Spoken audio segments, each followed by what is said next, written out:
इचलकरंजीतील सुतारमळा परिसरात भंडारी हॉस्टेलमध्ये राहणाऱ्या यश अजित यादव वय 17 राहणार पलूस सांगली या 12वीच्या विद्यार्थ्यांचा मृतदेह मंगळवारी सकाळी बाथरूममध्ये गळफास घेतलेल्या अवस्थेत आढळून आला। तो श्रद्धा अकॅडमीत शिक्षण घेत होता। सदर घटना समजताच यशचे नातेवाईक इचलकरंजीत दाखल झाले असून त्यांनी याच्या मृत्यूनंतर संशय व्यक्त करत सखोल चौकशीची मागणी केली। यशला तातडीने खासगी रुग्णालयात नेण्यात आले, मात्र उपचारापूर्वीच त्याचा मृत्यू झाल्याचे डॉक्टरांनी सांगितले। नातेवाईकांनी मृतदेहाचा शवविच्छेदन सीपीआर हॉस्पिटल कोल्हापूर येथे करण्याची मागणी केली।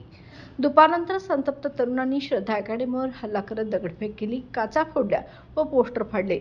जोरदार घोषणाबाजी करत वातावरण तणावपूर्ण झाले। पोलिसांनी तात्काळ हस्तक्षेप करत जमावाला शांत करत काहींना पोलीस ठाण्यात नेले। झालेल्या घटनेवर श्रद्धा अकॅडमीचे संस्थापक AR तांबे यांनी दुःख व्यक्त करत ही घटना अत्यंत वेदनादायक असून आम्ही पालकांच्या दुःखात सहभागी आहोत। आमची संस्था विद्यार्थ्यांच्या कल्याणासाठी आहे। आम्ही यापूर्वी हजारो विद्यार्थ्यांचे भवितव्य घडवले आहे, असं वक्तव्य केले। या प्रकरणी आता पोलिसांकडून अधिक तपास सुरू आहे। मानदुखी, मणकेदुखी, पाठदुखी, गुडघेदुखी, टाचदुखी, कंबरदुखी, हातापायांना मुंग्या येणे, सूज, संधिवात, मणक्यातील कॅप हे सर्व आता दूर करा आयुर्वेदिक मार्गाने। समर्थ सक्सेस ऑर्थो पावडर आणि विटॅमिक्स कॅप्सूलच्या संगमाने 100% आयुर्वेदिक अन्नपूरक औषध, कोणताही साइड इफेक्ट नाही।